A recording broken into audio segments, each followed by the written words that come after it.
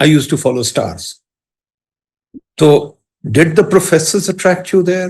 Did the architecture of MIT attract you there? What was it that attracted you there? I think